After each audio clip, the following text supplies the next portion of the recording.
What's up, everyone? Welcome back to Dragons Destinations. My name is Drew Heath. As always, with Dragon Destinations, we're talking to Drew alumni who played sports at Drew and moved on to other phases in their life.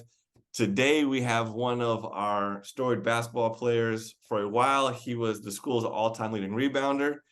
Recently, Quinn Fishburne took that, but he still is up on the list there. We have Yinghao Wang with us today. What's up, man? How are you doing? Good over you. Good, good. Appreciate you doing this.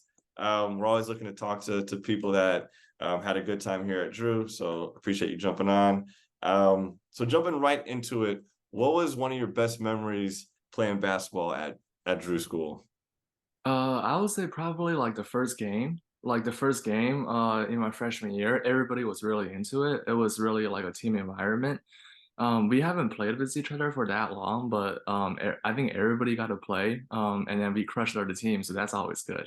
So that was a great memory. That is always good. Anytime you can walk away with a W, it Right, always right. makes those moments a little Yeah. And better. I think everybody scored that game, so like everybody was in a good mood. So yeah, that was great. Yeah, I think that's also rare for a basketball game, right? Right. Not everyone gets to Yeah. score. No, definitely. Um, I guess going back to that time period, I guess even before that, like as an eighth grader, if you can go back, why would you recommend Drew School for someone that's looking for a high school in San Francisco? So I feel like first, Drew School is a small community, and the community is very tightly knitted. I feel like everybody cares about each other, at least on the team. That's how it was. Hmm. And because I actually came from a very large public school, and I didn't know many of the kids in my grades, but that was very different at Drew. I knew many people from multiple different grades, and we actually got very close because it was a very small and tight community. And second, I think the education at Drew has improved like a lot over the past few years. Like last night, I was at the alumni event, and I thought, like I saw the robot that you guys are designing. I Yep. feel like that's awesome. I mean, I feel like that's actually very advanced, into like physics and circuitry and stuff like that, maybe even into coding. So I feel like that's great. And so I think before the STEM field may have been a weakness at Drew, but that is definitely not the case any longer. So I would say education wise and community wise, I would definitely recommend Drew to other students who are looking for like an independent school. That's awesome, man. Yeah, the robotics team Right.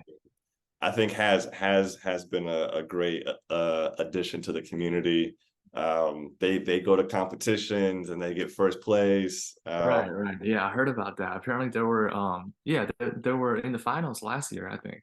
Yeah, yeah. So we're trying to see. Obviously, there not many other schools have a robotics team. Right, But right. we're trying to see if we can somehow make them like an official club or official like Right. Yeah. team. Mhm. Because they are competing and they are putting in Right. work. Yeah. Um, And that's also very impressive that Drew has it because not many school has the resources or at least the thought to have that kind of clubs. yeah, yeah. So so I guess fast forwarding now, Hmm. after Drew, you attended the University of Michigan. Right. I guess kind of walk us through your decision to go there. That is very far from San Francisco. Right, right. And Yeah. I guess walk us through the decision going to Michigan and just your overall experience being a Wolverine. Right, right. So I mean, over the past 10 years, I've been in San Francisco, and I just feel like I've been in California for a very long time. It's time to go somewhere else and to see like different parts of the US. So University of Michigan was a great place. Mhm. I would say initially the academics was very challenging, but eventually I think it got better. I would say the one thing that I can take away from Michigan is the work ethic Mhm. that's required of being there. I was a terrible student when I first got there, but now I think I'm average. So and that was very hard to overcome. Yeah. So I would say that's a good experience in Michigan. And uh so at Michigan, so my community is also very small. I think in my department there's only 200 kids. Mhm. And we also help each other out, like looking for internships, looking for opportunities. Nice. The professors are very supportive of us. They always post like any openings for like a lab or such things like in the weekly emails. So Mhm. the department is really supportive. So it's also a very small community. So that's what I really liked about Michigan. Nice. And what department are you currently in? Yeah, I was part of the biomedical engineering department. I think we have Okay. 200 of us in total. Nice. Yeah, which is pretty small. Yeah. Right, that is pretty small. Right. And then currently, you mentioned you're doing a gap year at UCSF. Right, right, yeah. So can you tell us more about that? I guess and Yeah. kind of how that fits into the work that you're doing within your department. Right, right. So so my department we actually do a lot of research. So basically I came from a research background. I used to work for a lab at University of Michigan, immunology lab. But now so I'm applying to medical school and this is my gap year. So I'm doing that at UCSF. So I'm working for a lab like in radiation oncology and I'm basically a technician there for the moment. So it's just to keep the research going and to have that on my resume in the future. And also Okay. I'm interested in the work. I think in the future, like being a doctor and being in immunology or cancer related field will be really, really interesting. So Wow. I hope to like to be a doctor, but have like some research on the side as well. Yeah, that is very, very impressive. Oh, thank you, thank So you. kudos to you. And I know you're putting a lot of time and hours and dedication to it. Um, so I guess with that, if there is a current Drew School kid who's watching this that wants to follow kind of the path or journey that you've taken, Hmm. what's some advice that you would give to that person? I would say start early. Because initially I started doing research coming right out of high school.